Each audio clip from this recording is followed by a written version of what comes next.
Okay, so are you recording? Okay. Waiting. Okay, let's go. Okay, hello everyone. So before we start our session today, I'd like to provide you with some instructions on how things will proceed. So firstly, as you may be aware, the entire session will be conducted in English. If you are joining us by Google Meet and you'd like to enable Portuguese subtitles, just follow these steps. Navigate to the bar at the bottom of your screen, select the three-dot icon, proceed to Settings and then Subtitles. Choose English as the meeting language and select Portuguese as the subtitle translation. If the translation option is not available, don't worry. You will have the opportunity to watch the video on YouTube later and activate Portuguese subtitles there. The same instructions apply to those viewing the conference in YouTube. So you initially watch the conference in English and can later revisit in Portuguese subtitles enabled in the video settings. The good news is that Caroline's presentation will be in English, while the Portuguese version will be shared simultaneously. So for those joining us by YouTube, you will have the opportunity to leave comments and ask questions in the chat. Feel free to do so in either English or Portuguese. You select some of these comments and questions to share with Caroline at the conclusion of her talk. The same instructions apply to my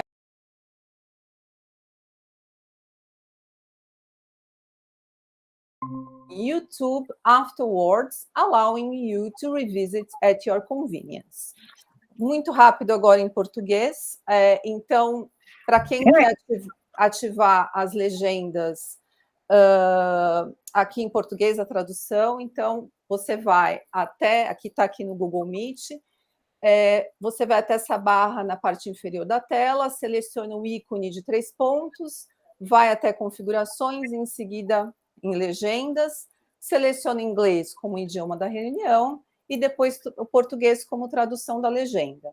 Se a opção não estiver disponível para você de tradução, não se preocupe, porque depois você vai poder assistir no YouTube e ativar as legendas também. E também nós estamos projetando todas as falas em português, tá? Bom, então, inicialmente, vocês assistirão a conferência em inglês, inclusive quem está no YouTube, e depois poderá revisitá-la com legendas em português habilitadas nas configurações do vídeo.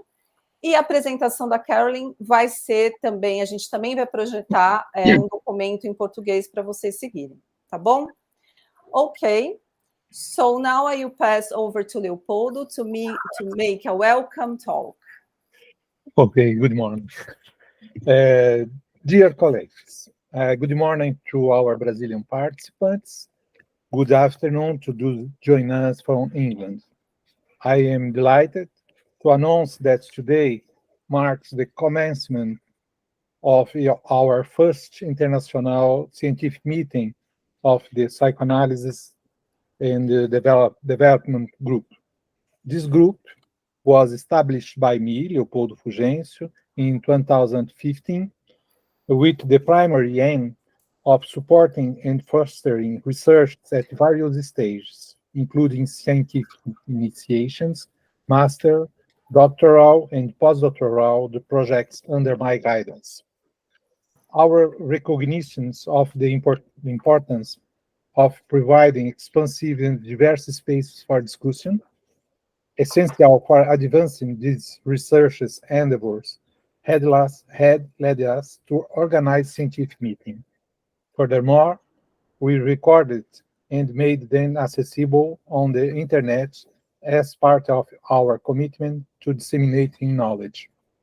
Our research revolves around psychoanalysis as a theoretical framework and object, encompassing the history of ideas, the work of Winnicott, and the exploration of psychoanalytic theories of development.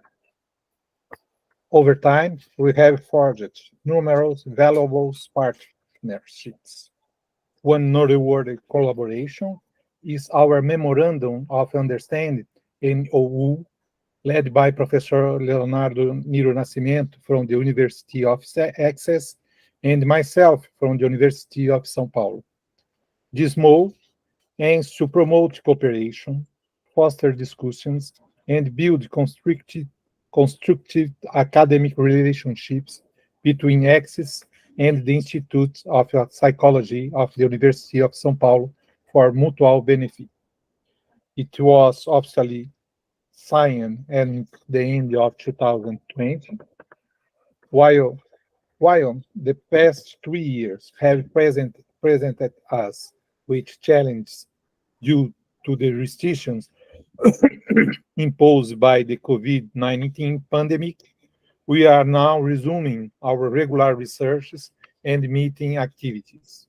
This morning, we have a special opportunity to engage in discussions centered around the researches conducted by my advisee, Fernanda Cristina Dias, focusing on the concept of the common Brazilian home. Additionally, we are honored to have our colleague, Caroline Laubender, from the University of Essex, who will deliver a lecture on the intriguing topic, Dreaming of Black Mummy, Race, Gender, Decolonization, and the Dreaming of Black. I am deeply appreciative of your willingness to contribute and share your research and insight with us. I would also like to extend my gratitude to Fernanda Dias for her meticulous organizations and coordination of this event. Without further ado, I will now pass the floor to Fernanda, who will oversee the proceedings of our scientific meeting. Thank you. Okay, Leopoldo, thank you. So now I'll do a brief presentation in some introductions. So for those who are unfamiliar with me, I'm Fernanda Dias. I hold a master's degree in psychology and I'm a PhD candidate in the graduate program of School Psychology and Human Development at the Institute of Psychology, University of São Paulo, under the supervision of Professor Leopoldo Fulgêncio. I'm pleased to welcome Caroline Laubender today. I had the privilege of encountering Caroline's work during my master program at the University of São Paulo. I was researching historical, social, and political contexts and their relationship to psychoanalysis, particularly in the early 20th century, with a focus on British psychoanalytical society and its institutional political issues. During that time, I was also exploring the impact of this political background on Winnicott's developments concerning female identity and sexuality. Caroline's articles and papers have advocated that theoretical and clinical concepts on children's emotional development by Anna Freud, Melanie Klein, John Bowlby, and Donna Winnicott are not only political, but also seek to safeguard and support the British welfare state, particularly following the decline of the empire after the Second World War and the onset of the Cold War. My PhD research titled Winnicott in the Tropical Country, the Brazilian Ordinary Home in the 21st Century has been conducted from the intersection of social, political, and psychoanalytical frameworks, incorporating gender, feminism, and decolonial theories. Once again, Caroline's work has proven invaluable in this regard. Allow me now to introduce you Caroline Laubender. Caroline holds a PhD and is an associate professor in the Department of Psychosocial and Psychoanalytical Studies, as well as the founding co-director of the Master in Gender and Sexuality Studies at the University of Essex. She also serves as the book reviews editor for Psychoanalysis and History. Her writing has appeared in journals like Studies in Gender and Sexuality, Psychoanalysis, Culture and Society, Arizona Quarterly, Psychoanalysis and History, Free Associations, and Feminist Theory, among others. Her first book, Psychoanalysis and the Politics of the Clinic, is forthcoming from Columbia University Press. So, Caroline, welcome aboard, and the floor is now yours. Thank you so much, Fernanda, for that really generous introduction. Thank you as well for the invitation to speak today and for doing all of the organizational work that goes into making these events possible. Thank you also, Leopoldo. I know you'll be responding at the end and for the introduction. So as Fernanda was just beginning to indicate, the work that I'm going to read for you today is from my book, which will be coming out in spring from Columbia University Press. This means that it's a small section of a much larger chapter where I make a longer historical argument. So if you have any questions, if you get lost along the way or have any questions, I'm happy to answer them, because it is, you know, I'm doing in miniature what I have in the book, a lot more space to unpack. So I'll try and go as slowly as I can. I speak quite quickly, so I know that my students complain about it all the time, but I'll do my best. Aside from that, perhaps I'll just get right into things. So the title of my talk today is Dreaming of Black Mummy, Race, Gender, Decolonization, and D.W. Winnicott. And in this talk, I'm going to be thinking about kind of the racial significance of Winnicott's work, because as Fernanda correctly indicated, Winnicott is often taken up for his work in regard to gender, his work on maternity especially, but there's not really any work done on the racial impact of his both clinical presence and his theoretical contributions. So that's what I'm going to be kind of tackling today. Without further ado, here we go. So on February 3rd, 1964, D.W. Winnicott held his first clinical session with a 2.5-year-old little girl nicknamed the Piggle. In this interview, the Piggle described the nature of the persecutory dreams that had been keeping her up at night, singling out the, quote, Babacar and the, quote, Black Mummy as her nocturnal antagonists. According to the Piggle, the Babacar and the Black Mummy would terrorize her during the night, threatening to cut off her yams, which was her breasts, or to flush her down the toilet. With time, these nightmares bled into the Piggle's waking thoughts, producing a disconcerting array of horror-like fantasies that often featured the threat of a contaminating blackness.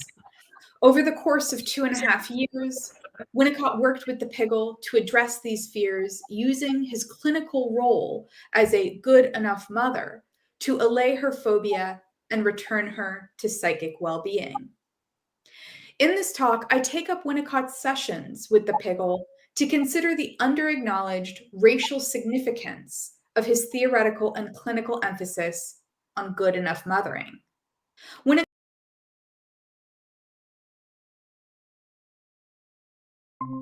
in the clinic.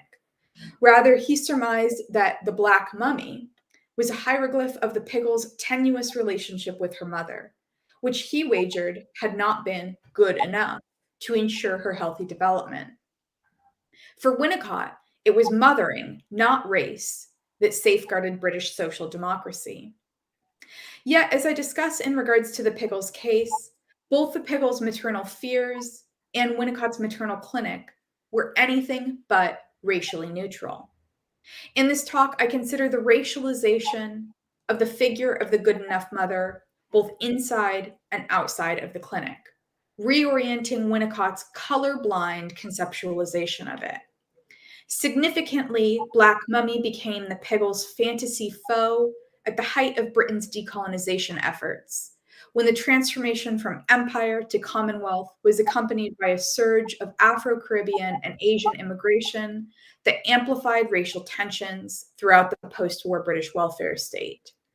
During this time, much jingoistic and racist discourse was specifically linked to Black maternity, which was personified as a national foe of the white British motherland. By bringing this historical context together with Winnicott's clinical development of the good enough mother, I show how the Piggle's racially charged fears of Blackness and her accompanying idealization of whiteness brought the mid-century politics of race and decolonization into the clinical scene. In this way, the clinic became a charged political space, an experimental psychosocial laboratory, where social relationships between gender, race, and maternity were being actively processed and reconfigured. As I contend, Winnicott's analytic role as a good enough mother in the clinic constitutes, for better and for worse, an explicitly political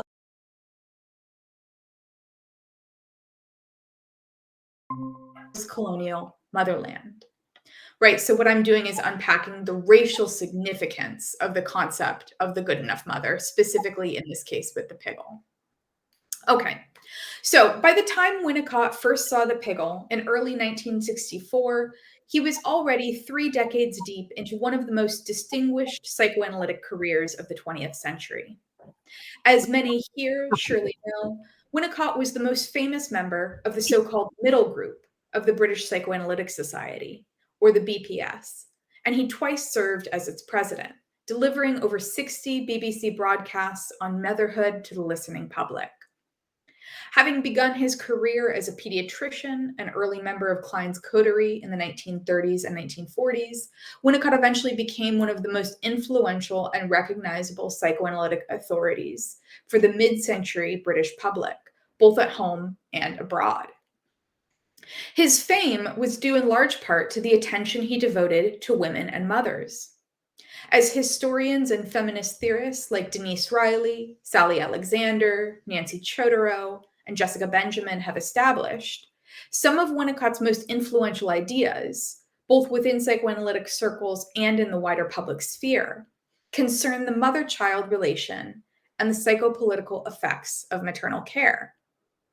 In contrast to traditionally patriarchal political thinkers, such as Sigmund Freud, for example, who infamously dramatized the dissemination of power through an epic father-son conflict, Winnicott instead prioritized the ordinary, everyday mother-child relation as the site of political subjectification, defining his psychopolitical landscape through historically feminized experiences like care, recognition, mutuality, and dependence. In many ways, Winnicott's conception of the good enough mother, that illusory figure whose ordinary care provided the necessary conditions for individual subject formation, was the culmination of this focus, reorienting self and society together around the domestic home and the nursing couple. In other words, it was through the mother that Winnicott reimagined British post-war social democracy along explicitly gendered or maternalist lines. And this maternalist is a word that Shaul Bar-Haim has recently been using to describe the post-war British psychoanalytic movement.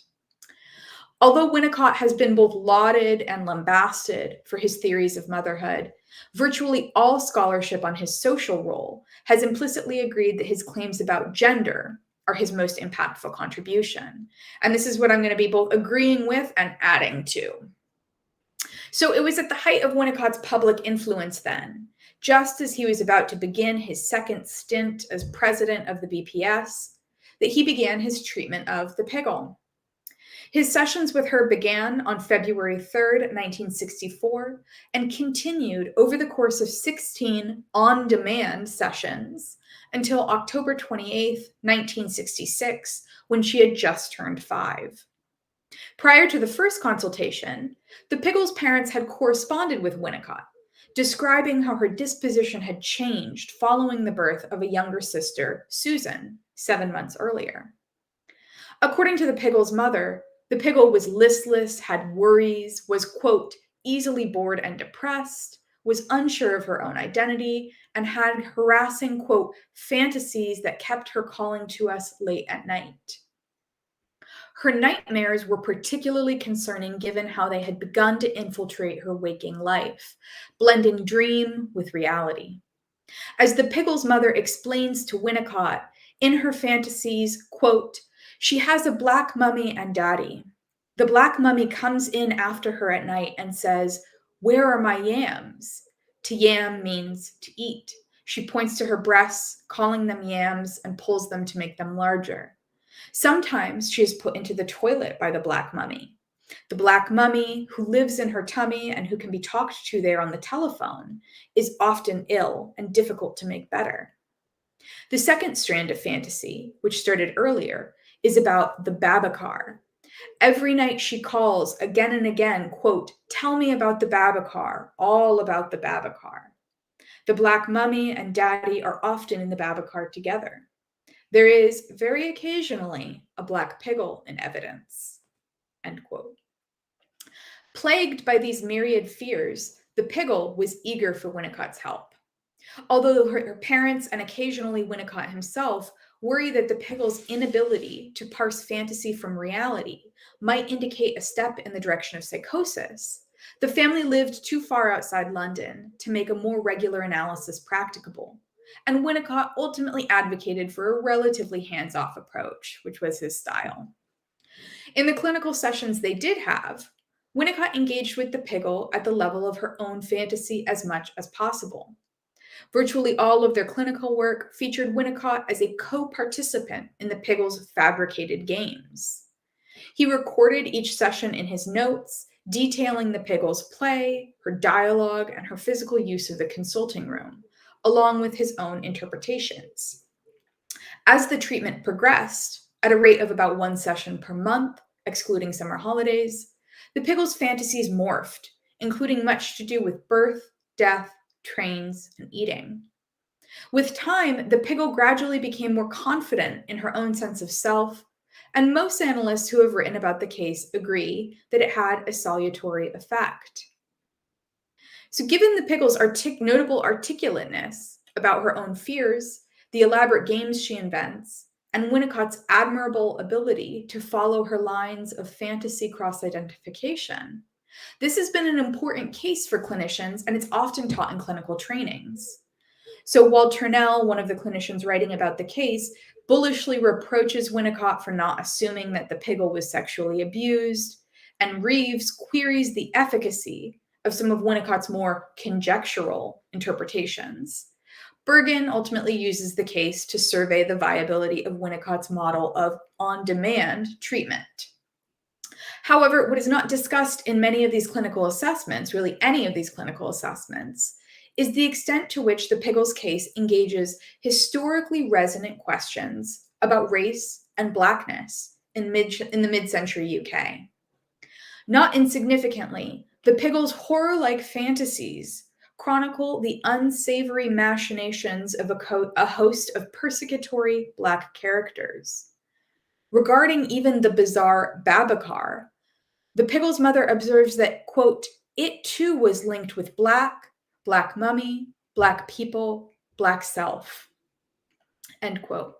In fact, throughout the case, the Piggle associates Blackness with all that is malevolent and hostile, and perceives the Black Mummy as especially dangerous because she has the capacity to disseminate Blackness to all those around her, turning even the Piggle herself Black. As the Piggle tells her mother before her first consultation, quote, "The Pigga gone away, gone to the Babacar. The Pigga is Black, both Piggas are bad. Mummy, cry about the Babacar," end quote. In each and every session, Blackness is mobilized as a signifier for what the Piggle finds harmful, threatening, and corrupt. Now, as most here will quickly recognize, there is a weighted racial significance to the particular litany of fears that the Piggle associates with Black Mummy in 1964.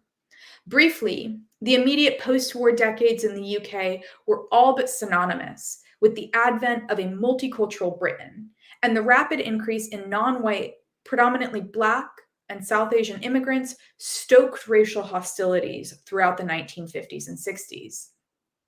As Britain began its post-war decolonization process, it implemented a period of expanded immigration rights from 1948 to 1962.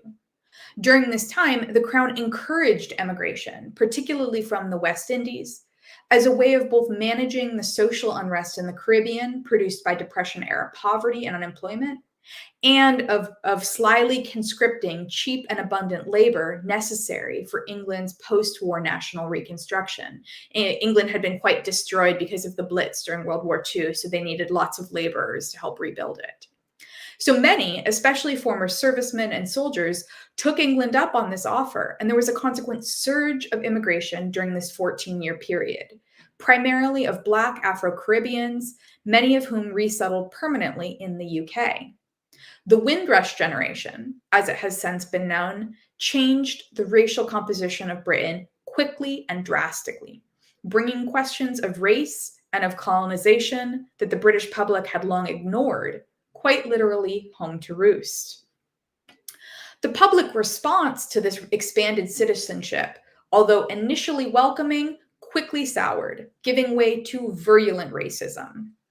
Melding nativist sentiment with centuries of imperial white supremacy, juntas of far-right white men, like the League of Empire Loyalists, the White Defense League, and the fascist Union movement, popularized slogans like "Keep Britain White" throughout the 1950s, and they encouraged racially motivated violence against Black British citizens especially.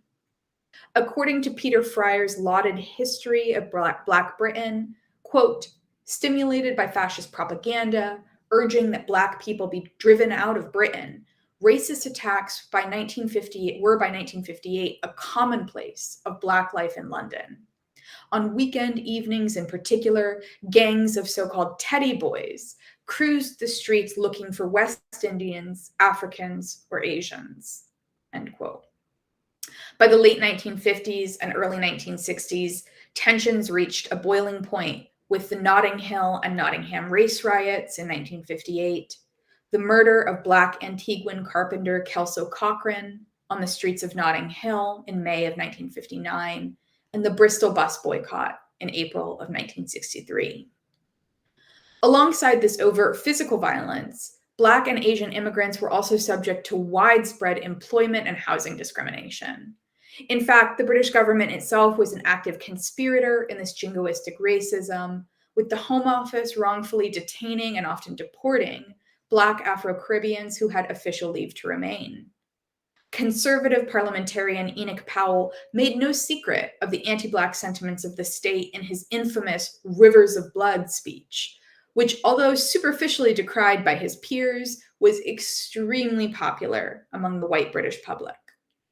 With the civil rights movement in full view across the Atlantic in the US, the topic of race was thus no less an issue in mid-century Britain, particularly as it was emblemized by a growing multi-ethnic Black immigrant population.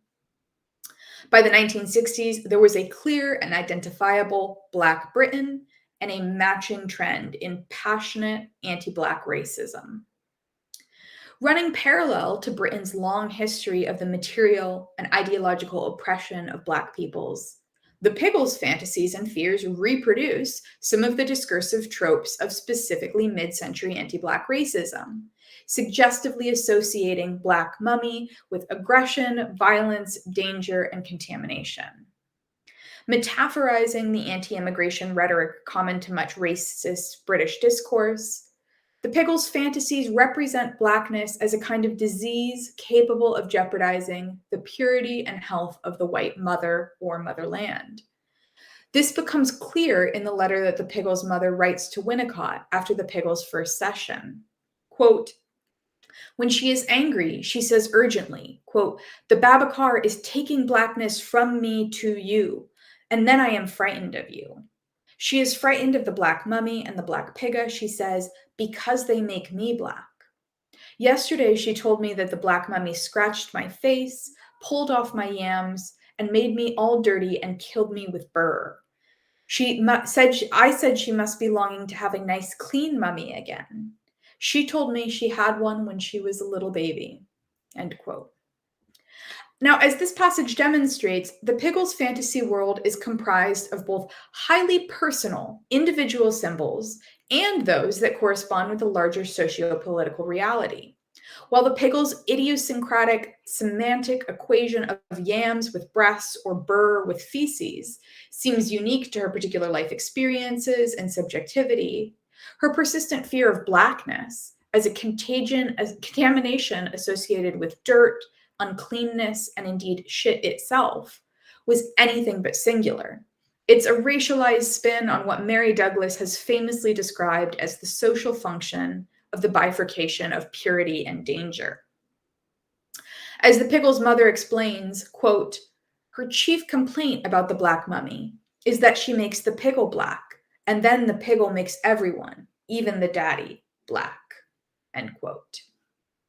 Read in connection with the nativist discourse in Britain, the Pickles' description of Blackness as a kind of contagious pollution that works through the mother's reproductive body takes on a larger political significance.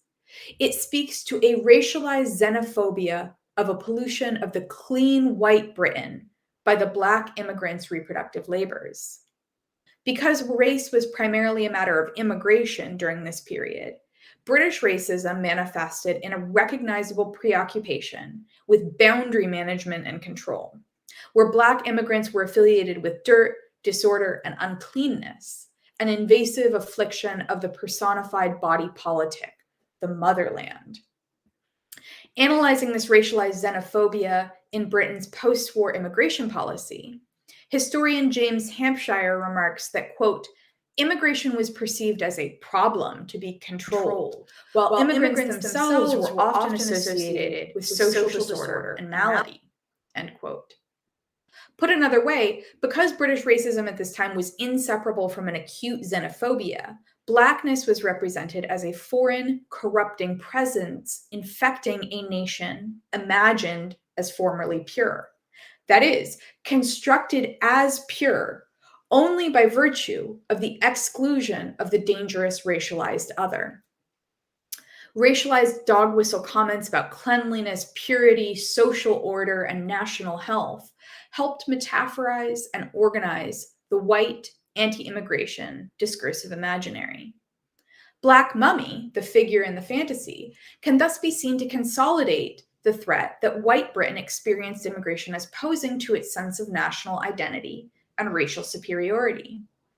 If identity is necessarily built on exclusions, right, I am this because I am not that, then the Pickle makes clear here that her own identity, like Britain's larger national identity, was destabilized by the permeability of ostensibly secure racial categories.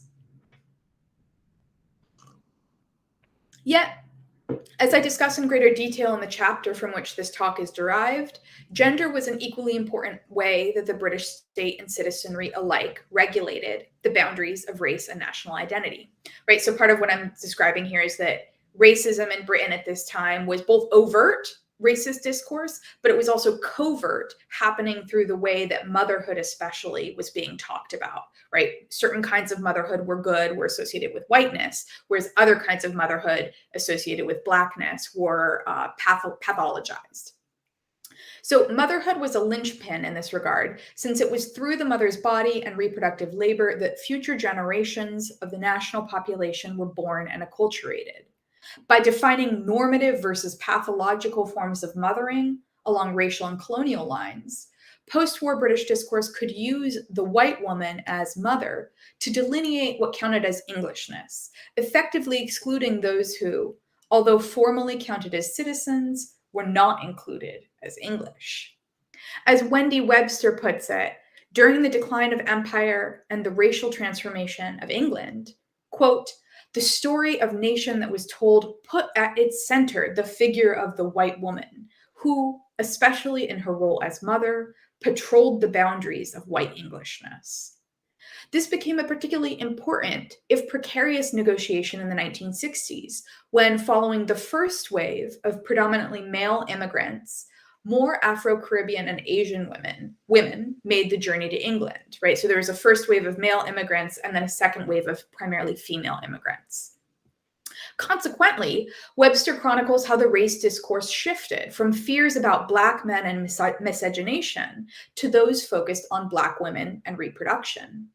In England, quote, "In the early 1960s, attention began to turn to Black reproduction and Black family life, which was represented as domestic barbarism in opposition to true Englishness," end quote.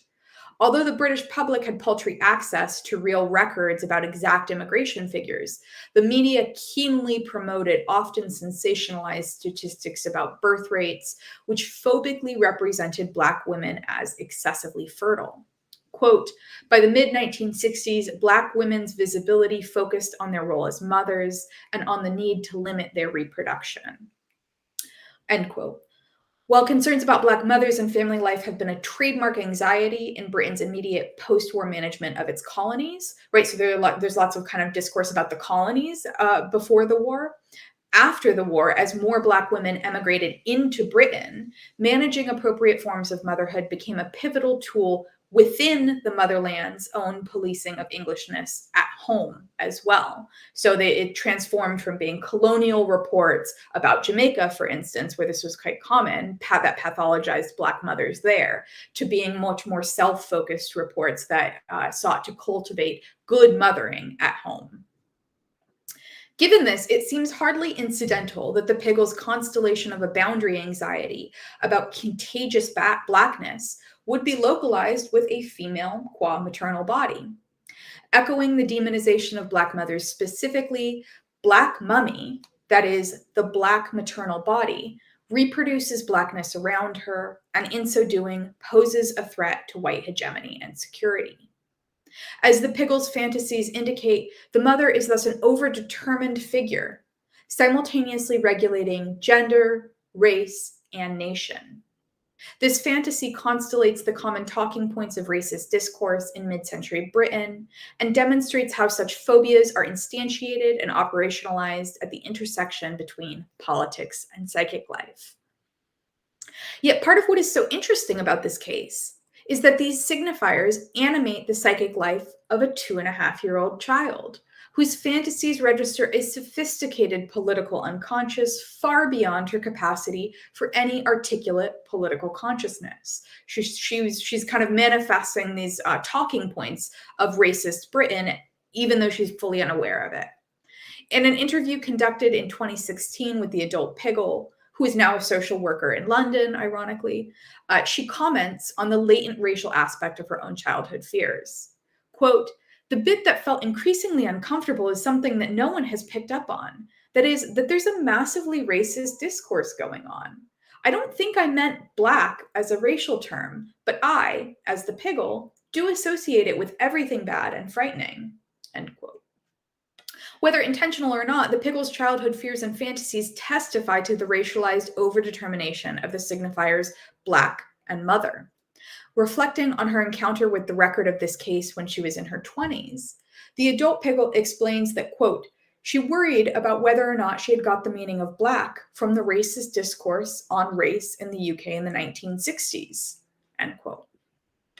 Although this is an understandable discomfort, it's a quite complicated intersection for the Piggle, given her own family's multi-ethnic background. The Piggle's father was a Dublin-born Irish Protestant with family ties to colonial Africa, while her mother was an originally German-speaking Czech Jew from an upper-class family who fled Eastern Europe during the Holocaust. Even leaving aside what would have been the palpable racialization of her father's Irishness, in those days, the adult Piggle recalls, there were signs that said, no dogs, Blacks, or Irish. The Piggle's mother's racial identity would hardly count as white in mid-century England, right? So the Piggle herself was kind of, her own racial identity was more complicated than just white. As Sander Gilman has shown, Jewish people were often considered, quote, and this is a direct quote from Gilman, quote, the Negroes of Europe, and Freud himself was dubbed a, quote, Black Jew. Such thinking was hardly limited to the Third Reich and was especially virulent in the post-1947 England, when British army clashes with Zionist action groups over the Mandate for Palestine galvanized many violent anti-Semitic incidents in England. The adult Piggle notes the elision of this racial legacy from the case on both discursive and visual levels. Neither is race directly mentioned in the text, nor does a picture of the Piggle herself appear anywhere in the book. For readers familiar with this case, this latter erasure might come as a surprise, since the published version of the text features an unusually memorable cover, in which a photographic portrait of a blue-eyed, pale-skinned young girl dressed in a bright red coat with vivid blue scarf stares directly into the camera in a close-up shot. The photo, placed squarely beneath the title, The Piggle, gives the impression of a biographical association, even as the adult Piggle records having, quote, no idea who that child is or how the photo was chosen, end quote.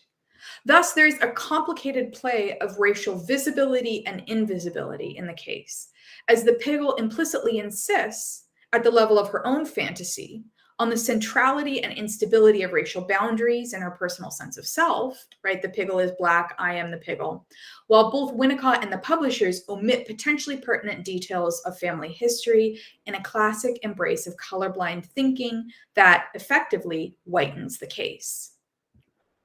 When it comes to the legacy of psychoanalytic theory and treatment, this is a far from uncommon phenomenon, especially in British and American psychoanalysis.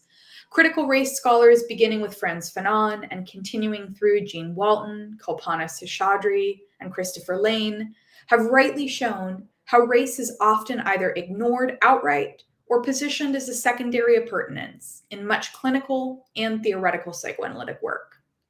Indeed, psychoanalysis's historical silence on and violence against Blackness, in particular, has been the subject of an entire recent documentary titled Black Psychoanalysts Speak, in which contemporary Black American and Black British psychoanalysts reflect on the role of race and racism in psychoanalysis, both in regard to the under-theorized impact of racialization on psychic life and in regard to the enduring legacy of racism within clinical psychoanalysis's own training bodies and institutions.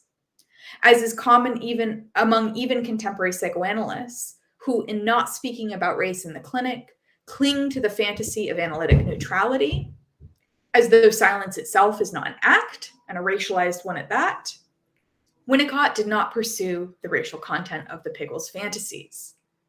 In spite of this, Winnicott likely did have race somewhere in mind during the Piggle's treatment, since he made casual but not infrequent mentions of race and Blackness throughout his career. And in the longer version of this chapter, I go through kind of Winnicott's other discussions of race, which I've omitted here.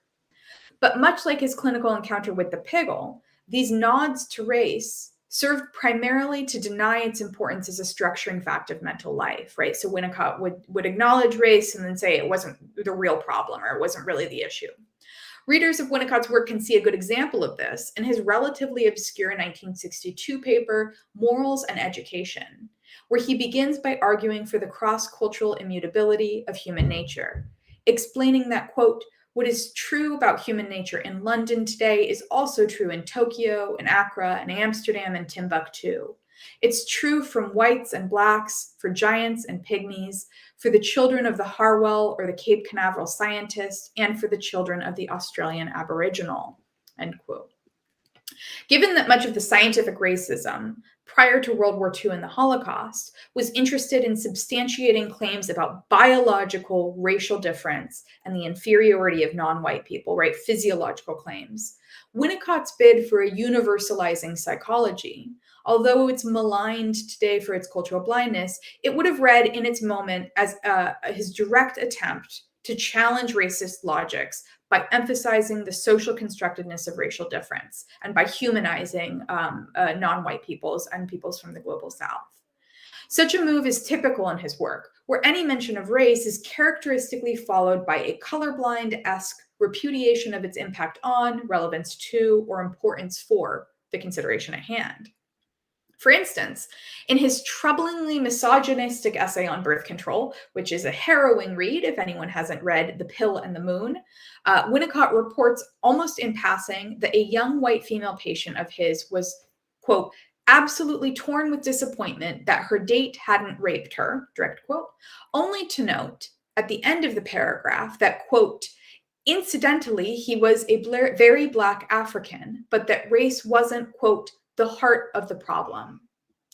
Given how white supremacy has historically managed Black masculinity's threat to racial hegemony by conjuring up fantasies of hypersexualized Black men raping white women, a white peril trope emblazoned powerfully in films like Birth of a Nation or Gone with the Wind. The fact of her date's blackness and her own whiteness seems more than merely incidental to the constellation of this patient's rape fantasy. Although well-intentioned, such comments demonstrate the widely avowed shortcomings of liberal colorblind thinking, right, of Winnicott's denial of race as important, which in pretending not to see race remains blind to, and thus risks repeating, the keynote conceits of racism. Yet Winnicott's more common response to race and racialization was not a total disavowal of it per se, but a localization of it as a matter of individual psychological rather than structural and political difference. In a lecture he delivered at Assembly Hall in Westminster in February of 1965 on the importance of psychoanalytic research, Winnicott defended the concept of Black as a worthwhile research topic. Quote, "What is the price of ignoring this piece of research that could so easily be done?" asks Winnicott rhetorically of his audience of mental health professionals. "One price," Winnicott answers, is, quote, "a serious one in terms of continuing misunderstanding on the part of white-skinned people in relation to Black, and of the dark millions in relation to whites," end quote. Juxtaposing white-skinned people against those undifferentiated dark millions, Winnicott notably offers these remarks in the middle of his treatment of the Piggle, between her 13th and 14th sessions. Its shortcomings aside, this commentary registers Winnicott's awareness of the racial import of the research interest he was advancing, and indeed arguably even of the Piggle's fantasies, right? Because he's linking Blackness with race here in the middle of his work with the Piggle. To this, it's interesting to note that of the 208 mentions of Black or Blackness in the Piggle's case, only 15 are directly attributable to the Piggle's own unprompted remarks. The rest are introduced by Winnicott's clinical interpretations, his post-session notes, or the session letters the Piggle's mother writes to Winnicott. So while Winnicott did have an articulate interest in Blackness and a clear awareness of the racial import of this interest, like many psychologists and psychoanalysts, he ultimately invested in the proposition that the broader social constellation of racialized categories and the forms of lived relationality attendant upon them yielded from individually accrued unconscious meaning. Put another way, for Winnicott, racial hierarchies did not so much organize individual psychological experience, right? Race didn't determine psychology so much as an ostensibly pre-racial form of individual psychology shaped and governed the socio-political life of race and racism, right? So Winnicott sort of thought that psychology was what created race and racism, and I'll discuss that right now. This style of thought meant that as much as Winnicott contributed to the post-war boom of expert interest in mothering, he, unlike many of his colleagues, never participated in any overt pathologization of Black maternity or Black family life. Readers can see this in Winnicott's only explicit discussion of race and motherhood in Playing in Reality. Quote, "It might turn out that the difference between the white citizen of the United States and the Black-skinned citizen of that country is not so much a matter of skin color," right? So he's denying race, as of breastfeeding. "Incalculable is the envy of the white bottle-fed population of the Black people who are mostly, I believe, breastfed," end quote. Although Winnicott begins by declaiming the importance of skin color as the key determinant of racial difference, a move that seems a somewhat facile gesture toward a post-racial reasoning that gainsays the role of the visual for structuring hierarchies of power and privilege, he does not deny racial difference altogether, but instead makes it, quote, "a matter of breastfeeding," which is to say, a matter of maternal care. Although his particular claim about breastfeeding seems more like a figment of his own fetishized racial fantasy life than an empirical reality in the 1960s in either the US or Britain, indeed, that Winnicott would idealize the nurturing capacity of Black breasts seems hardly inseparable from sentimentalized US histories of slavery and wet nursing. What is interesting is that in explaining racial difference, Winnicott finds fault not with Black formations of maternal care, but with the relative paucity of them among white people, that, quote, that anemic, quote, bottle-fed population. What Winnicott pathologizes, in other words, is the racial aggression of whiteness, its affective envy, which Winnicott implies constitutes the primary node of racial difference. In a critical reversal of standard racial narratives, Winnicott locates whiteness, not Blackness, as the site of racialized otherness, right? And he makes it not a political or structural fact, but a matter of individual psychology and of maternal care. Keeping in mind Winnicott's work as a public sage on maternal care, we can see here how one of the effects of this kind of statement is the idealization of breastfeeding. By locating incalculable envy with those deprived white children raised on bottles and not breasts, Winnicott implicitly disciplines white mothers into breastfeeding, even as he disrupts the tendency to critique Black motherhood. This task, as Winnicott outlines it here, ought to be undertaken not just because bottle-fed children will feel individually envious, but because this seemingly small decision about breastfeeding is actually the foundation of the larger social construction of race and racism. That's Winnicott's suggestion here, is that racism comes from maternal care. Racism, in other words, is built not on political and economic structures of disadvantage born of histories of slavery and colonialism, but on the individual shortcomings in racialized maternal care. It is a matter of personal envy, not structural inequality, capitalist exploitation, or colonial expropriation. While this is a problematic claim for how it elides the British Empire's production of and reliance on anti-Black racism as the condition of possibility for its imperial conquest and economic flourishing, what it does make clear is the extent to which Winnicott saw his work on mothering as contributing to the production of an anti-racist culture, right? If racism comes from mothering and Winnicott is a maternal advisor, then he's implicitly kind of trying to curate an anti-racist culture. If anti-Black racism was a matter of white mothering, then by helping white mothers be good enough, Winnicott implicitly sought to divest anti-Blackness from the envious white imaginary.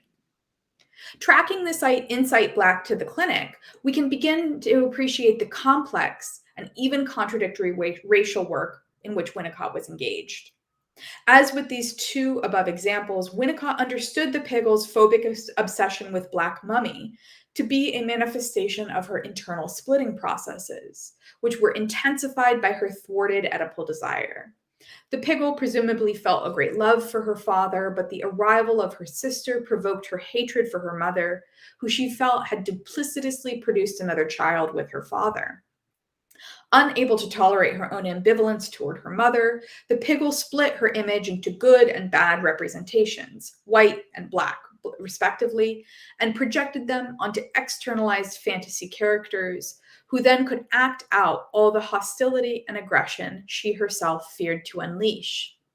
As Winnicott surmised in the first session, quote, Black here meant that hate had come in, right? So the Black mummy is the kind of projected manifestation of the Piggle's hate. That's Winnicott's read.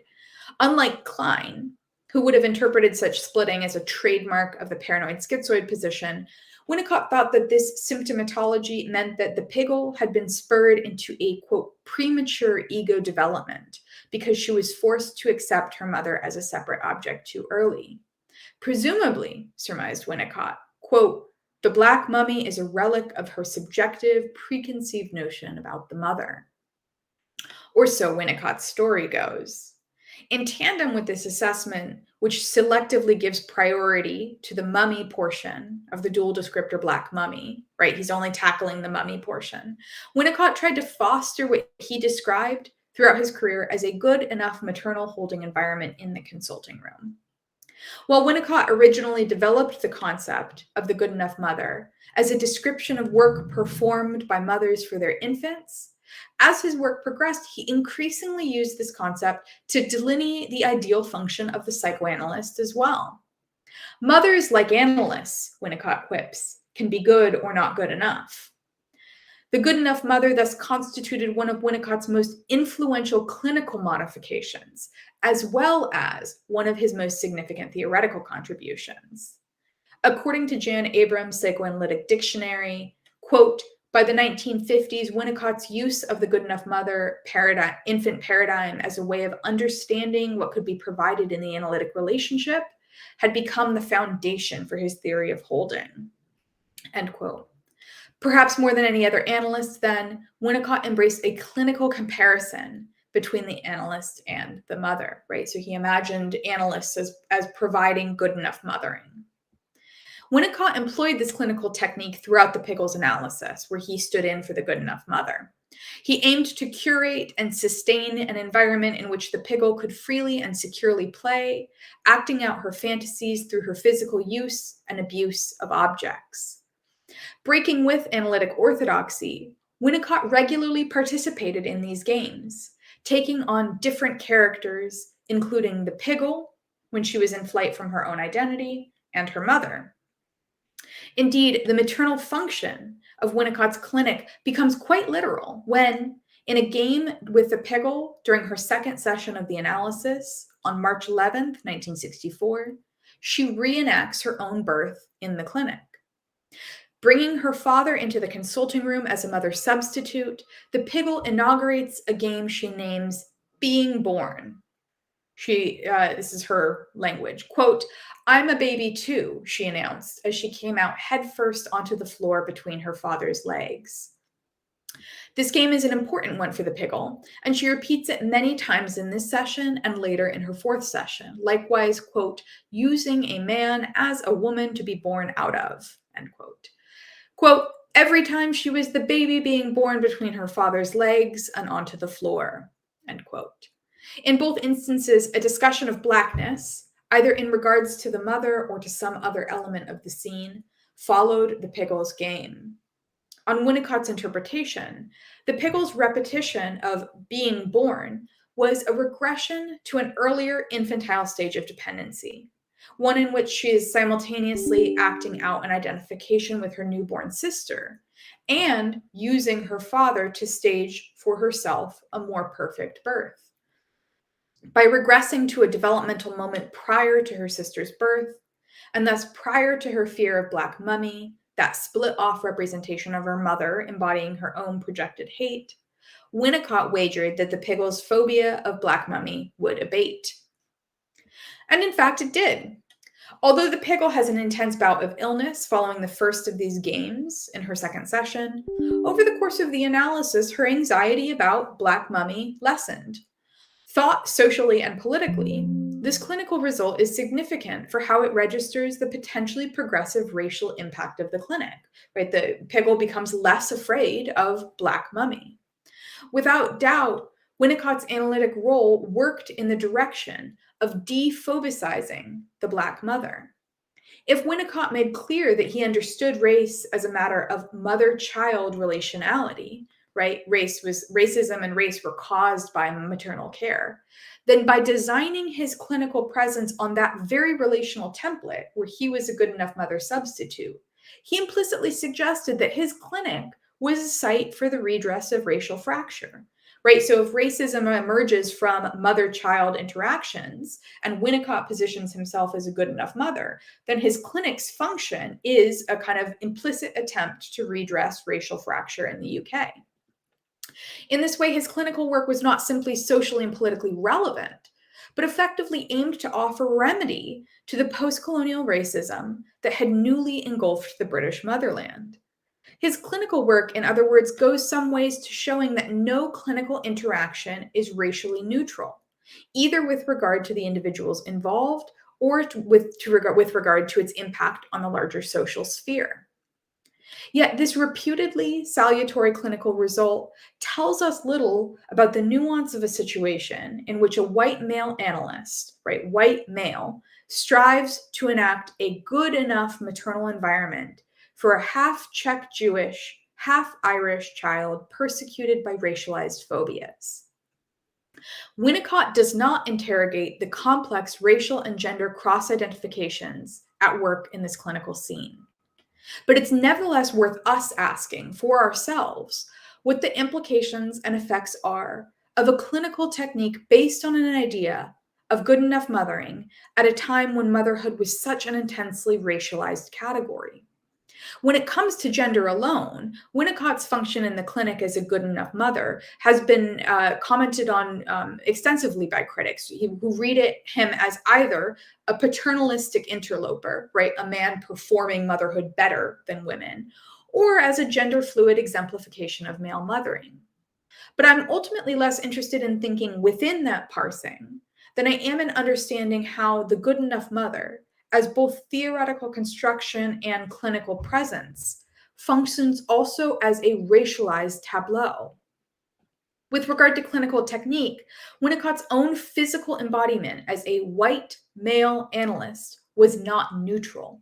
For a child plagued by racialized fears, in which whiteness and masculinity were already aligned with an unambivalent idealized love, while blackness and femininity, Black Mummy, were soldered to an externalized representation of hate, Winnicott's racial and gender identity corresponded with the Piggle's already extant good objects, right? She was already primed to like him.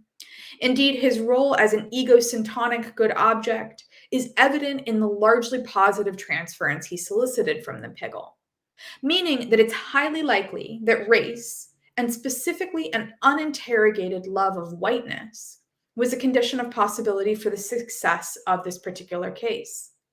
Left unanalyzed, the danger of not considering either the racialization of the Piggle's fantasies or the racialization of Winnicott's own clinical presence is that Winnicott risked redressing the symptoms of racial fracture by implicitly encouraging the Piggle's identification with whiteness, right? His identification with the Piggle.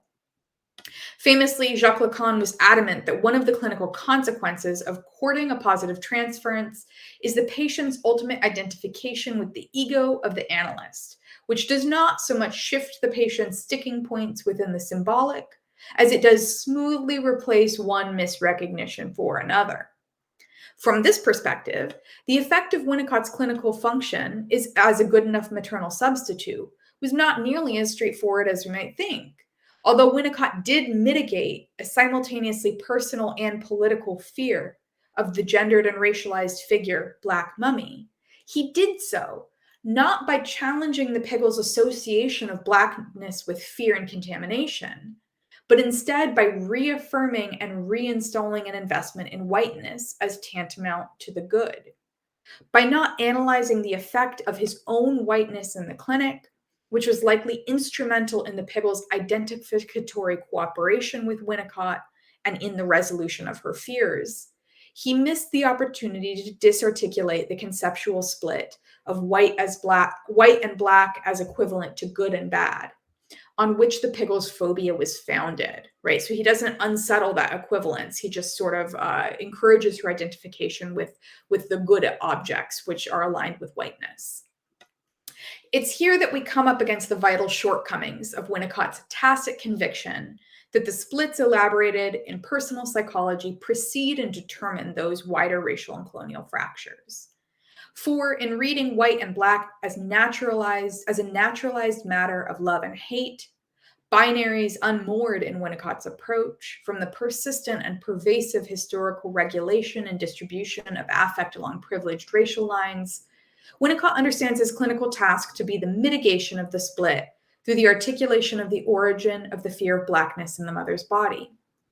He does not, in other words, press the question of why black and white took on the affective associations they had, just as he does not aim to reorder these associations, either with regard to the idealization of whiteness or to the denigration of blackness.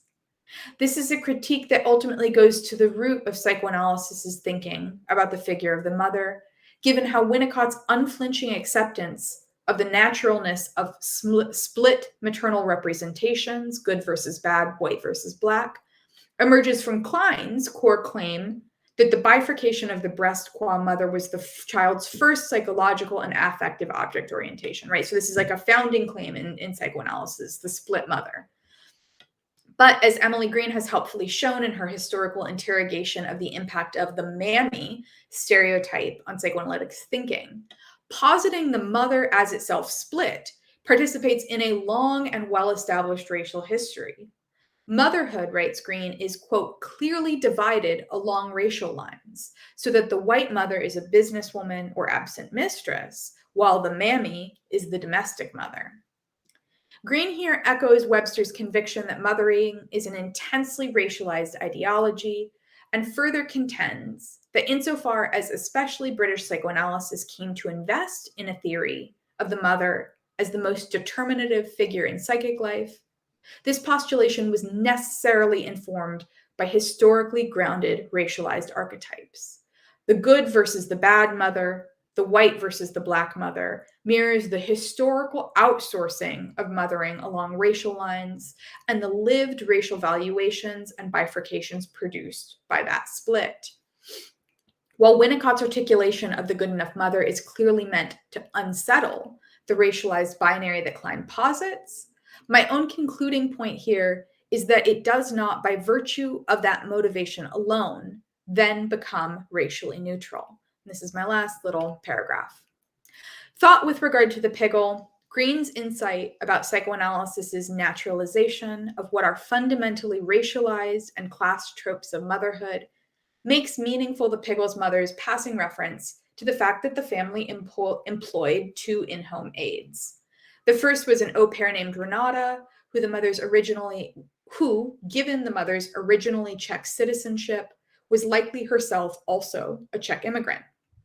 The other was, quote, an elderly woman, referred to only as the Waddy, a nickname contrived by the Piggle herself, who the Piggle was very attached to. Aside from this, the only other details readers are given about the Waddy is the description that she was the help.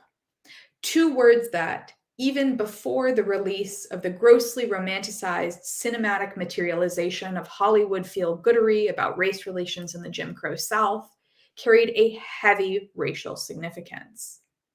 Although we never finally know the racial identities of either of these maternal substitutes, neither Renata nor the Waddy, what Green's analysis helps clarify is the historical importance that race has played in schematizing motherhood and adjudicating who can count in the first place as the good or the good enough mother. Far from a universal template, then, the concept of the good enough mother is a fraught particularization embroiled with both gender and racial politics. While many have rightly taken up the gendered implications of the good enough mother, further work still remains to be done on its racial legacy. Thus, I ask in closing, is our current use of the good enough mother as a colorblind concept really good enough? All right, that's the end, and I will turn it over to Fernanda and Leopoldo. Thank you so much. Thank you, Caroline, for your conference. So very enlightening, very insightful for us, especially regarding the concept. The translation to Portuguese is working there in YouTube, but okay, just okay. For you to know. Okay. I talk in English, and the people have the subtitle. Okay. Yes. Well, thank you very much, Caroline. I would like to say some words, because certainly we have most subjects, most concepts, and most conceptions to discuss between us. Maybe when I stay in Access in January 2024 for a little visit, we can talk a little. Okay. Okay. Caroline, your conference presented us with a remarkable demonstration of analytical precision. It skillfully navigates references and dialogues within the realm of knowledge and approaches of fundamental issues, the significance of general culture, social groups, and cultural differences in shaping the subjective organizations of individuals' life. Winnicott formulations regarding the necessity of a good enough mother, a good enough environment caregiver, a good enough psychoanalyst or psychotherapist, and so forth, can indeed be considered universal requirements for emotional development, the management of social and emotional life, and all forms of interhuman care. These principles extend beyond psychoanalysis to encompass various therapeutic practices. However, it's crucial to recognize that while these concepts may represent universal needs, the conceptions of functions of the good enough mother, environment, groups, psychotherapists, and interhuman relationships all depend on which cultures and its unique values, including its concepts and biases. Caroline effectively illustrates the key aspects of this context, particularly concerning race and the ideological culture values that shaped Winnicott's thoughts and his era. I often contemplate these broader questions related to cultural biases when reflecting on the psychoanalysis setting and how psychoanalysts from different cultural backgrounds regulate, interpret, and give meaning to closeness and distance in interhuman interactions. What might be viewed in French as a sign of respect and considerations, involving limited physical contact in everyday social interactions, such as how a patient says hello at the beginning of the sessions and goodbye at the end, can be perceived as aloofness in the Brazilian context. We are inherently cultural beings, and cultural dictates are standard actions and word interpretations with specific context. When we encounter intercultural situations, we are invariably confronted with a confusion of language, expanding upon Ferenc's concept. Caroline works facilitates a deeper understanding of these complexities.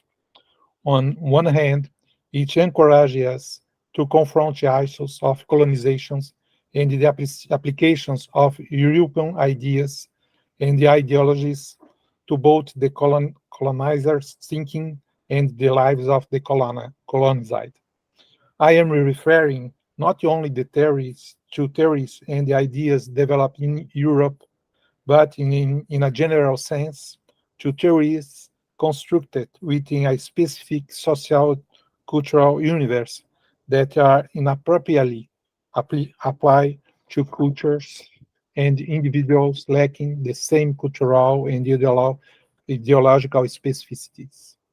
In our case, this involved the danger of direct applications of European psychoanalysis to a populations with distinct ways of being, feeling, and living life, aspects and understand that cannot be fully encapsulated by theories made from another cultures.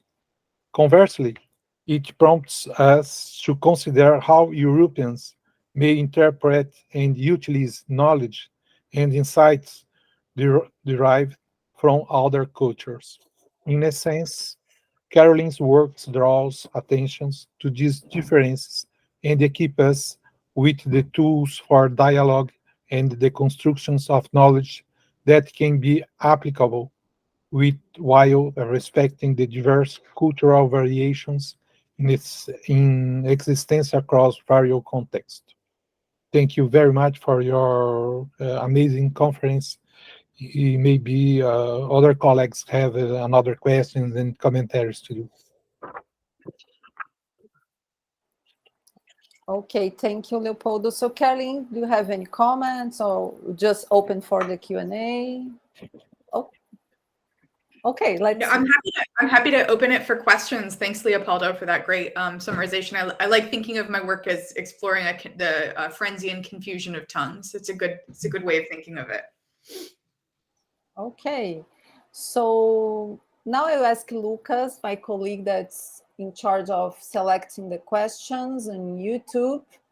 So Lucas, do you have any question there? So, okay. So people are shy right now. So I'm not, so I have a question here.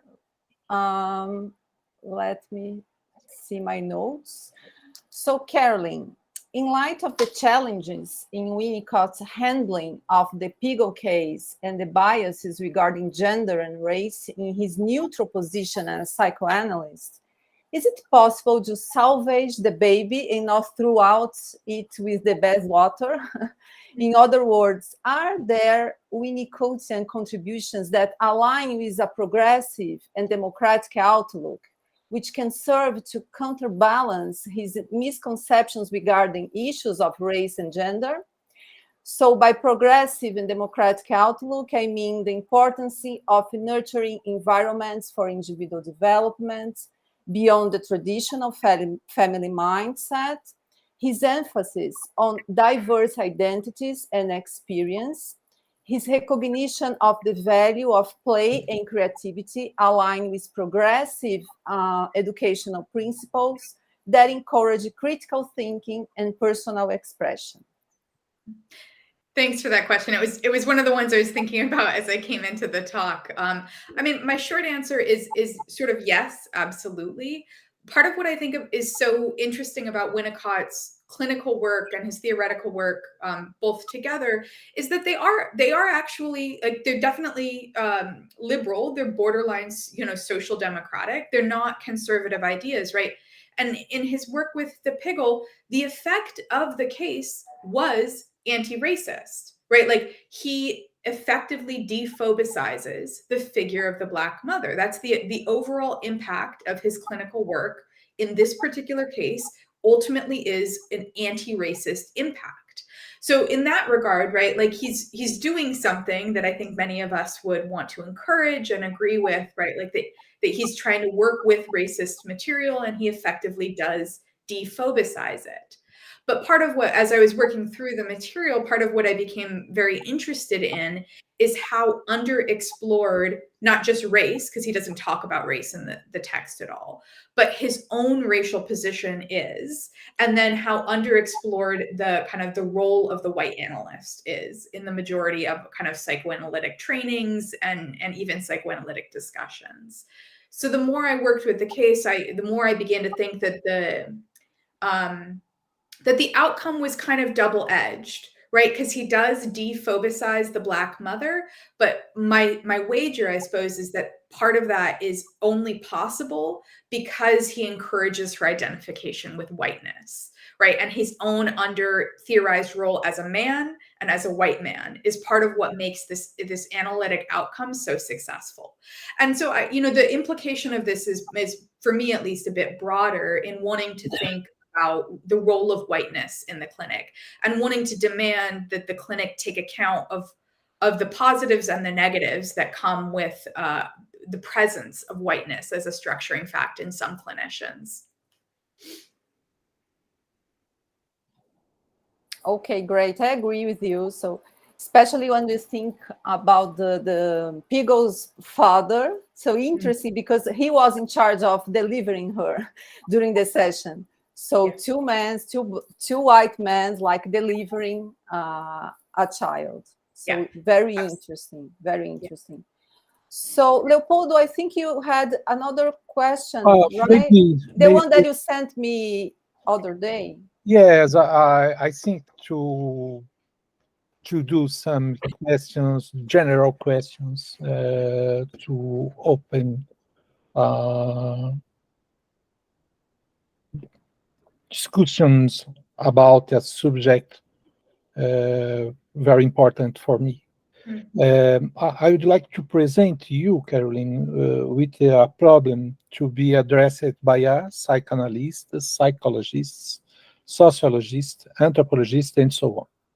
One of the most important topics of contemporary socio-political life, and perhaps also in universal terms in Western societies, building upon the social foundations of ancient Greece, is the question about the conditions that make the existence of a democratic state possible.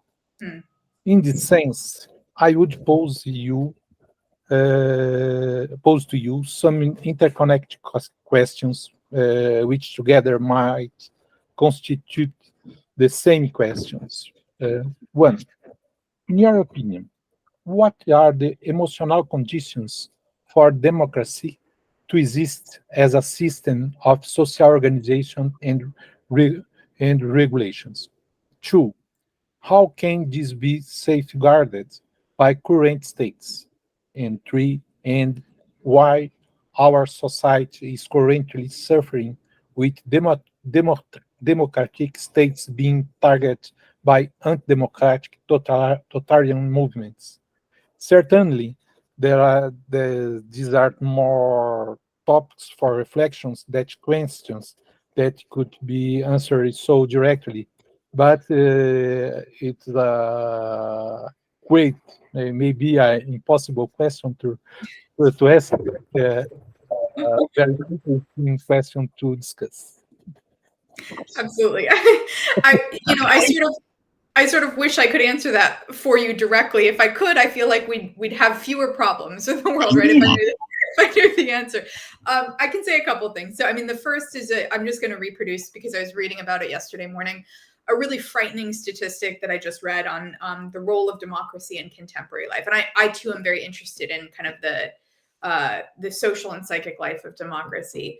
So the statistic said that among 18 to 35-year-olds, the popularity of democracy has declined by some 30% recently. I don't know if this has become a popular piece of information in Brazil as well.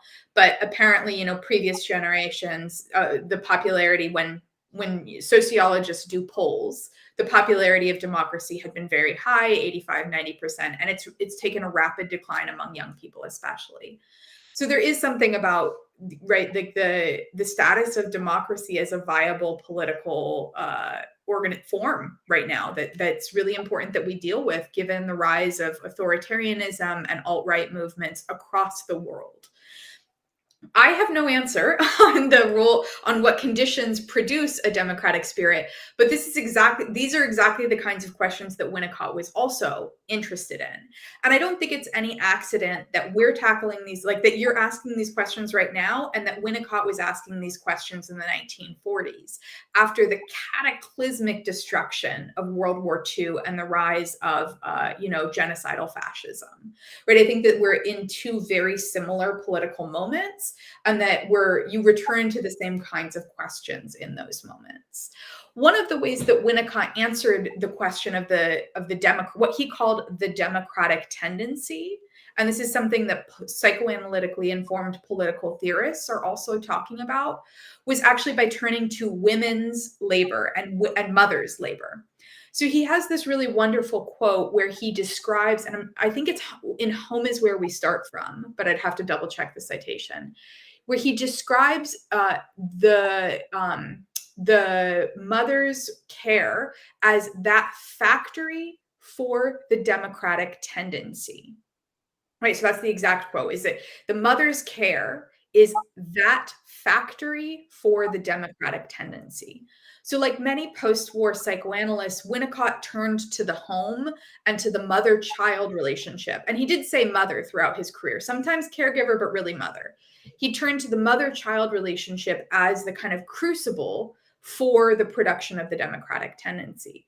This is there's a lot of ways to understand that, but it is, kind of the post-war boom and the turn to psychology as the explanation for political formation is it's very powerful as an explanatory tool.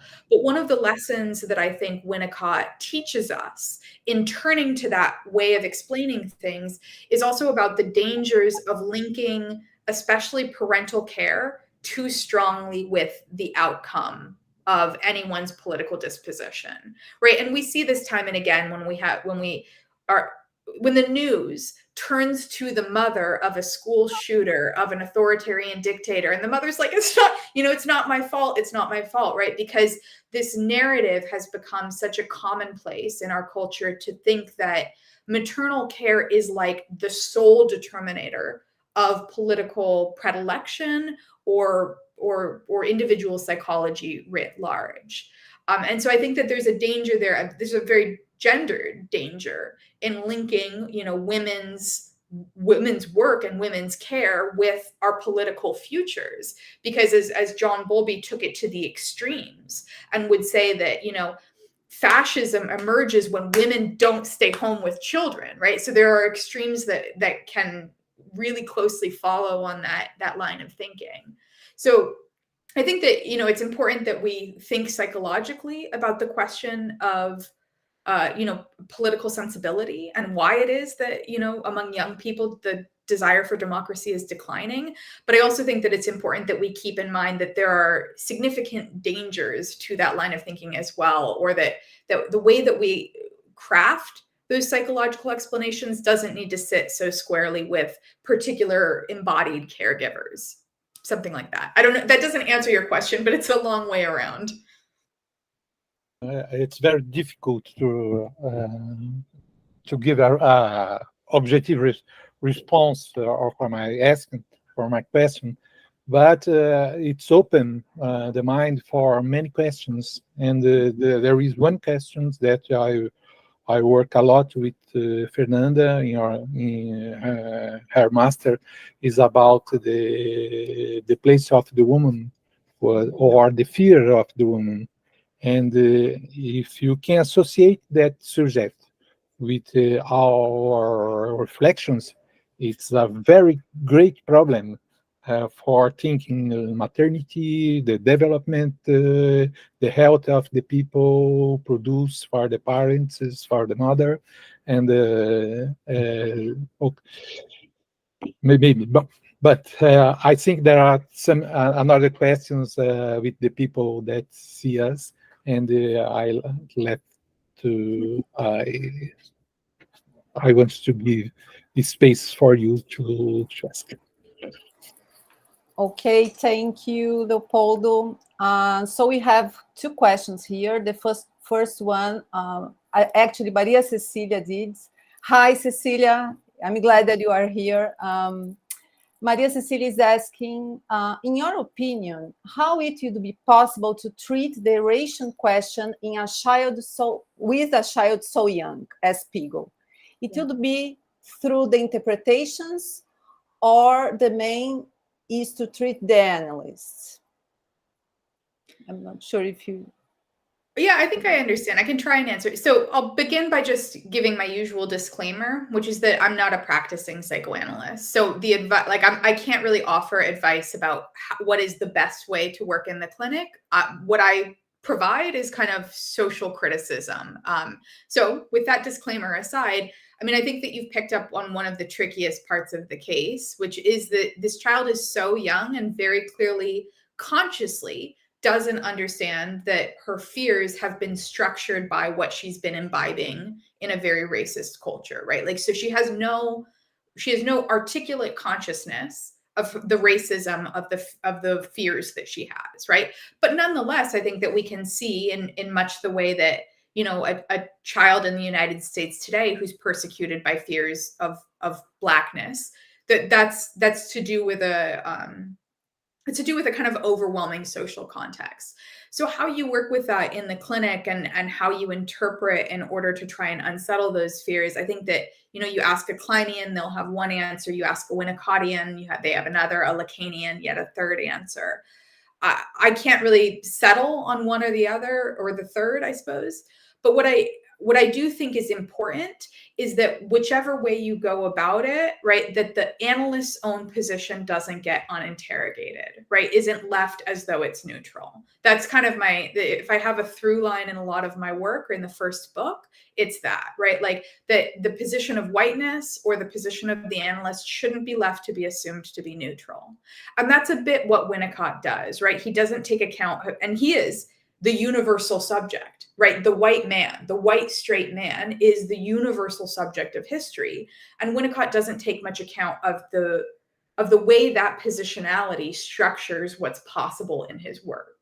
So what I think is important then is to think for ourselves, if we're going to use the concept of the good enough mother, which might be very useful in some situations, right? To always be thinking of, okay, so for whom does that concept work? Who has access to that concept and why? Why is it that a white man might have better access to the concept of a good enough mother than a Black woman, for instance, who might be trying to function as an analyst? What difference might it have made for the Piggle if her analyst was a Black woman, right? Like, how would that have totally reshaped the analytic encounter that the Piggle had? And thus, how do we need to think about our own kind of analytical practices, our own, as though I'm an analyst, analytical practices in relation to interpretation of the countertransference? Hope that helps. Yes, absolutely. And actually, there is always a gender and a race related to the setting, right? Because as a psychoanalyst, we keep maintaining, keep this role using this kind of feature, right? So if I'm a female, if I'm Black, so it's not a neutral position. It's kind of delusional to think that it's neutral, right? So we have other question here from Lucas. So there is a very famous rapper in Brazil, a Black man, a militant against racism, that once said, I will go to psychoanalysis once, and I find a Black analyst to really know what I go and went through. I would like to hear your comment about what he said. So I'm not familiar with the rapper, but the rapper said that he went to a Black analyst and the Black analyst understood his experience very well. Am I getting that right? Yeah, let me see, because it's still confused. You go to from Black to really know. Oh yes, no, he's just saying yes. He visits a Black analyst just to see how this kind of analyst can understand what. Sorry, Fernanda. Can I formulate to her the question? Okay. This rapper that is a Black man, he is always encourages to other people to go to the psychoanalysis, and he once said that he would go to do his analysis once he'd found a Black analyst, because he misses Black analysts. He had never met one to go, and I would like you to comment his statement about it, because we live in a place that most of analysts are white men or white woman. And what would you say about it? Yeah. So, I mean, the first thing, if you're curious about this and about Black analysis, which I think is a kind of, it's having I think that there's an emergence of Black analysis as a sub-trend right now, or like a trend isn't the right word. What do I mean? Almost like a sub-method, maybe, is what I'll describe it as. But if you're interested in this, my first recommendation would be to watch the documentary Black Psychoanalysts Speak. It's from 2017. It focuses on American and British analysts, but it's fascinating it's a documentary that interviews these American and British Black analysts, and it allows them to talk about their experiences both of psychoanalysis and the work that they do with their patients, and of the racism that they've encountered in training institutes. And some of it's really harrowing. Some of the racism that these analysts have encountered is really overt and harrowing. But also their discussions of the ways that they deal with race in their clinics is really fascinating. So I think that if this is a topic you're interested in, that's well worth a watch. But beyond that, I mean, I think that the question of choosing your analyst and about how you choose your analyst based on things like gender or race or class or language even it's a interesting and kind of fraught topic, because, so there's there's sort of one school of thought, and I think that this is gaining popularity among young analysts, among social justice-minded analysts, among analysts working with people of color, those sorts of dispositions, is that it absolutely matters if your analyst is white or black or brown, if your analyst comes from working class background, if your analyst is a woman, right? Like those are legitimate grounds for experience, and thus can be a legitimate way for you to choose an analyst. There's another school of thought, though, that would say that, right, if you feel more comfortable with a woman, or if you feel more comfortable because you imagine a parity of experience with another Black person, that's something itself that needs to be interrogated, right? So like part of what, I'm not saying that this is true for everyone, but part of what might be happening if you identify as Black and you seek out a Black analyst, is that you might already be projecting onto them a similarity of experience that might not actually be there. Who knows where they come from? Who knows what their experiences of race or racism are, right? So that itself is already something that could be analyzed. And, many Black analysts might analyze that in the course of the analysis, just as many women analysts whose patients are women and who imagine that they share experience because we're both women, right, would analyze that presumption and think about where it comes from and why it's important to the person. So, I mean, it's just to say that, again, even if there is that, even if there is a shared experience, it's something that still could be, is still there and needs to be understood. Okay, absolutely. Thank you. Okay, I think you don't have any other question here in the chat. So I would like to share a really brief presentation that I did just to take advantage of this presentation today, Caroline, and give you some perspective regarding Brazil. Okay, so yeah. Lucas, could you share, please, the slide that I sent to you?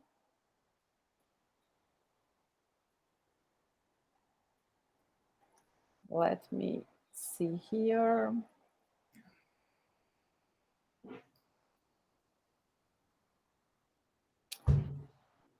So, Caroline, when I was reading your text, so these two images just come up in my mind because I think it's very strong images. And it's like, at first you can think that they are opposite, but I'm not sure. They are part of the same picture, So, and then I would like to make like a final comment regarding all the information that you shared with us and the thought-provoking insights into the significance of the Black mummy in the Pigos Ring. Given that we are discussing the impacts of the colonization theory in psychoanalysis, I will shift my speech to Portuguese to emphasize the importance of my native language as well as my culture, avoiding kind of Englishness. So, Lucas, if you can, please go to move forward. Yes, okay. And Caroline, you can follow my speech there in the screen, ok? Bom, então eu gostaria de apresentar um comentário final sobre o que a fala da Caroline provocou em mim, né? Eu, como uma psicanalista latina, brasileira, que fala português e que traz consigo o peso cultural de ocupar esse lugar. Para isso, selecionei 2 capas de livros que podem contribuir para a nossa discussão de hoje. A capa 1, do lado esquerdo da tela, refere-se ao livro intitulado Afterlife Empire, escrito pela Jordana, eu acho que é Baiocchi, professora do Departamento de História e Estudos Feministas da Universidade de Washington. Segundo as próprias palavras da autora, o livro explorou como a descolonização transformou a sociedade britânica e o estado de bem-estar social nas décadas de 50 e 60. Argumentei que o colapso do império não foi apenas um processo militar ou diplomático, mas também um processo profundamente pessoal. reestruturando a vida diária das pessoas, os relacionamentos individuais e as interações sociais. A capa do livro é quase prescritiva e nos remete à maternidade segura da mãe branca britânica como referência de gênero e raça, em contraste com a mãe negra africana, após o declínio do Império durante a Guerra Fria. Portanto, alinhado aos problemas que encontramos na conduta e no pensamento de Winnicott em relação ao caso Pigou. Tenho certeza também que, ao olharem essa capa que eu estou colocando aqui, todos se lembrarão da Lady Di e das suas andanças pelas colônias africanas e asiáticas. Agora, a foto 2 refere-se à capa do livro Crítica da Colonialidade em 8 ensaios e uma antropologia por demanda. Esse livro foi escrito por Rita Segato, que é uma antropóloga argentina, professora emérita da Universidade de Brasília, onde lecionou de 1985 a 2010, e sempre abordou temas ligados à colonização do Brasil, ao impacto deste evento para a constituição subjetiva do povo brasileiro e sua raiz africana, apontando questões ligadas à raça, gênero e às ideias de justiça social. Segundo Ana Vincentim de Azevedo, neste livro, Rita traz importantes questões ligadas à contemporaneidade, desde o feminismo, a violência contra as mulheres, as lutas étnicas de negros e povos indígenas, até seus interesses mais recentes em torno do pensamento decolonial. Eu diria, inclusive, pós-colonial ou contra-colonial, para evitar anglicismos. Bom, a seleção da imagem que compõe a capa do livro de Rita é uma referência ao texto da autora, O Édipo Negro, Colonialidade e Forclusão de Gênero e Raça. Este quadro se encontra no Museu Imperial de Petrópolis e traz cenas do Brasil colonial. A cena retratada refere-se a uma ama negra carregando um bebê branco, que é nada mais nada menos que o imperador Dom Pedro II. Este retrato é particularmente atual, pensando nas cenas cotidianas do Brasil contemporâneo. Basta olhar para nossas próprias casas ou para os espaços sociais que ocupamos para identificarmos uma mulher negra ou racializada segurando nossos bebês e crianças. Segundo Rita, essa cena aponta para a existência de um psiquismo inevitavelmente moldado pela duplicidade da maternidade e pelas complexidades da estrutura edipiana do indivíduo brasileiro. Se estamos aqui hoje para apontar os desvios da psicanálise britânica e europeia de maneira geral, ao defender o maternalismo branco da família tradicional, para proteger o estado de bem-estar britânico e o medo da mamãe negra, como utilizamos este argumento para repensar nossas práticas clínicas, que por vezes, de forma delirante, se identificam mais com a imagem 1 do que com a imagem 2. Por que psicanalistas e psicólogos da classe média brasileira ainda têm medo da mãe negra? Como bem colocou a Carolyn, Winnicott não se ocupou de incluir na cena analítica o ambiente estendido ou, quiçá, primário da Pigou, que vai além da mãe e do pai, mas que inclui também outras cuidadoras, trabalhadoras domésticas que, inclusive, não sabemos se eram as principais responsáveis pela cena de cuidados. Ocupando agora o lugar da rainha má, que faz perguntas ao espelho, como se fosse a mãe boa retratada na imagem 1, e se surpreende ao ver refletida a imagem da mamãe preta na figura 2 como um espectro, até que ponto temos estendido convites a babás, trabalhadoras domésticas e outros cuidadores que fazem parte integral do ambiente de provisão de cuidados de nossos pacientes para a nossa sala de atendimento? Será que temos atuado a partir de uma psicanálise enraizada em paradigmas branco-tradicionais de parentesco? E o que é mais importante ainda, como as figuras maternas negras de nossa história brasileira são representadas dentro de nossas salas de atendimento? São pessoas com direito próprio à fala e à escuta, ou são analisadas como uma extensão da provisão de cuidados ambientais da família branca? Ou seja, como a rabeira ou a sobra dos espaços não ocupados? Não há atalho ou saída de emergência. As questões colocadas pela Carolyn hoje, apesar de se referirem ao pensamento de Winnicott, escancaram nosso lugar de colonizados no cenário psicanalítico europeu. Lembrem-se que a figura 1 nasce junto com a figura 2 e são indissociáveis. Eu espero que a gente possa sair hoje daqui com um compromisso ético de construir uma psicanálise brasileira, sempre atenta à complexidade, de ocupar a cena a partir dos nossos sapatos, na direção de criar novas epistemes e fazeres psicanalíticos. So that's the comment that I would like to share with you. So I'm not sure, Caroline, if you'd like to do like final comments, because I think you have 15 minutes, 10 minutes. I'm happy to field other questions if anyone has any further thoughts. I mean, I just think that was really wonderful summarization, Fernanda. Thank you for it. And I would just also thank everyone for tolerating my inability to speak Portuguese and reading in English. Let me see. I think you don't have any more questions. I don't know. Leopoldo, would you like to do any final comments, or we can finish? Not at all. I'm very happy with our discussions, the possibility to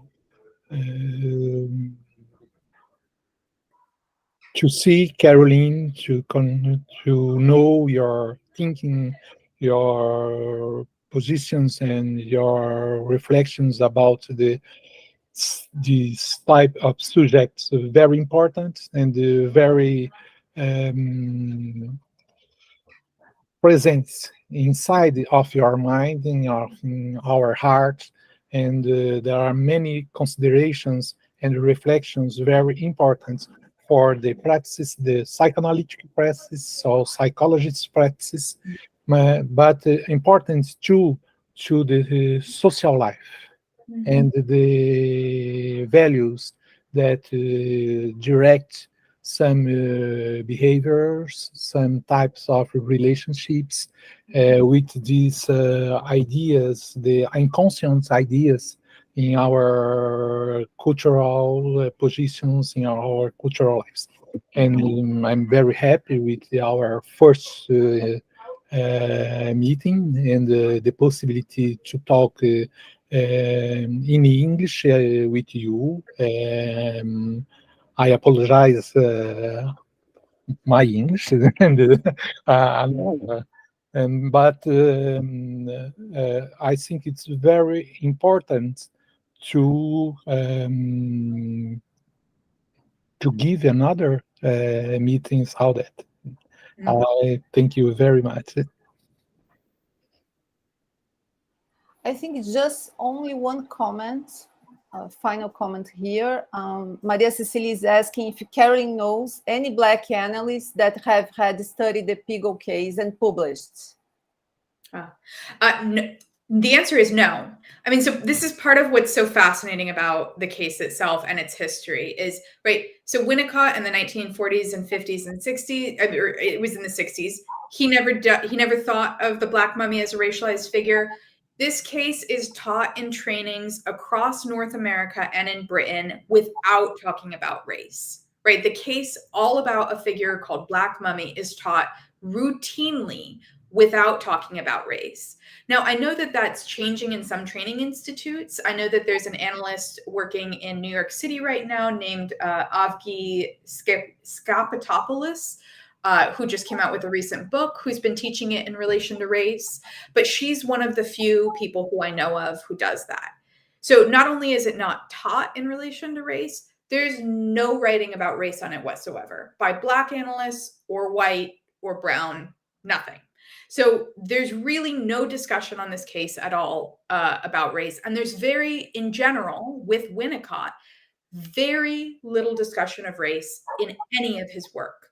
So all critical scholarship really focuses on is the role of gender in his work and the role that he played in the British post-war welfare state as an advisor to women.